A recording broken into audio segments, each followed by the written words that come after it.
Welcome to Daily Devo. I'm Pat. Today we're going to talk about comforting one another.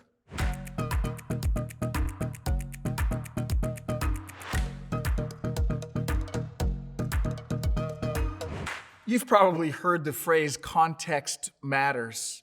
It's true. And to make my point, let me share a couple of examples. Example number one. I'm sorry and my bad mean the same thing unless you're at a funeral. Context matters. Example two, at the last church I worked at, we had a tall guy with long hair, a scraggly beard. He's a little eccentric, but more importantly, he looked a lot like most of the depictions we've seen of Jesus. So we all, staff and people in the congregation, started referring to him as Jesus. Well, one day, a group of us were sitting in our backyard, and our conversation went something like this. Imagine if you overheard us and didn't know the context. Someone asked me, "Hey, have you seen Jesus at church lately?" And I responded, "No. Come to think of it, I haven't seen Jesus at our church for about a month." They responded, "Well, I think I saw Jesus riding a skateboard last week." Imagine what that sounded like if someone overheard. Context matters. No doubt, context matters in our everyday conversations, and it certainly matters as we read the Bible. There's a short phrase consisting of a handful of words at the very end of 1 Thessalonians chapter 4, verse 18. It reads this way, "So encourage each other with these words." One could put a period after the first four words and the sentence would make sense, even in the context of the Bible. It would read this way, "So encourage each other." Period. It's fitting, and it's consistent with what God's word tells us.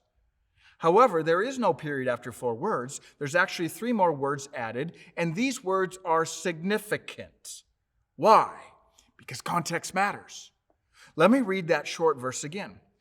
"So encourage each other with these words." What words? Context.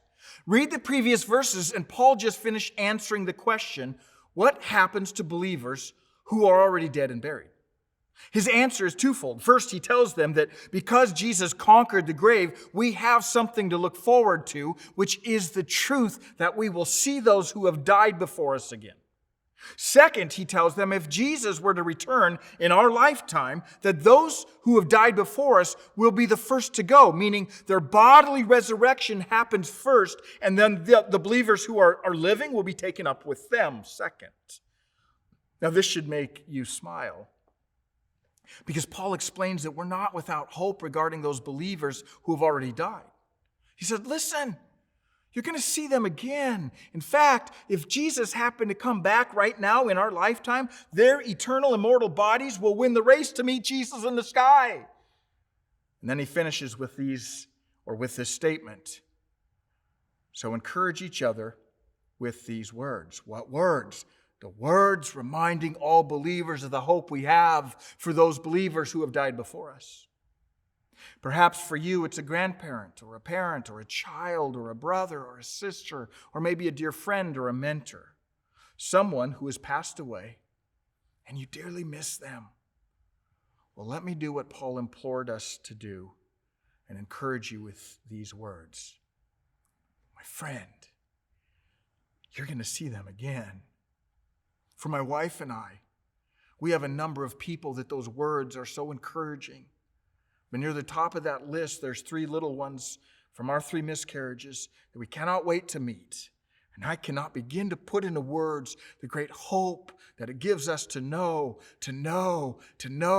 that one day we will hug those little ones. Encourage each other with these words.